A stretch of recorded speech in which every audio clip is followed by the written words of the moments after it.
In June, CEP Magazine, a monthly published by the Society of Corporate Compliance and Ethics Professionals, featured an in-depth interview with, of all people, me. In addition, the magazine featured me on its cover, if you can believe it. And no, the photo was not airbrushed, as many of my friends have suggested. The interview came about because of CEP's interest in the nexus that exists between sports officiating and the topics of compliance and ethics. Current NASO board member Dave Dodge, who belongs to the SCCE, brought the magazine and me together. What I want to do in this month's column is present just a few of the questions and answers from that interview that I feel have special relevance to the readers of this magazine. Each one has been edited for clarity and size. The full interview is available at referee.com. So the questions and the answers. First question: are the integrity risks sports officials face the same at the amateur and professional levels? First answer: the integrity risks are essentially the same for anyone in sports officiating, but they become much more public at the higher levels, the levels that have more broadcast interest. Integrity risks also get heightened when there are gambling interests involved. We can be proud that in the long history of sports officiating, there have been less than a handful of documented cases of officials violating the trust placed in them.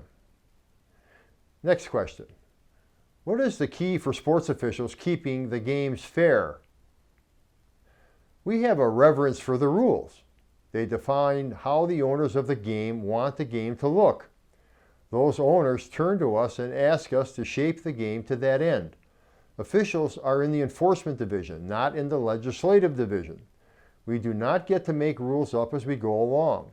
Yes, we are accorded some latitude in enforcing rules in select situations, but beyond those, we are to adhere to what the rules say we must do. Sports officials have compliance written all over them. Next question: what is the key to maintaining the credibility of sports officials? Good question. Sports officials will always be questioned. People question authority, and that is how it should be in a free society. Within that society, we have sports as we know them. In turn, those who own the games that must have believability and outcomes to sustain a fan base, and that rests on the shoulders of sports officials. The credibility of sports officials is not just the responsibility of the officials themselves.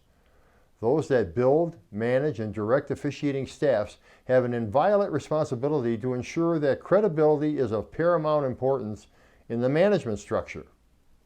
Another question: what are some especially important risk areas for sports officials? There are personal risks such as financial and reputational.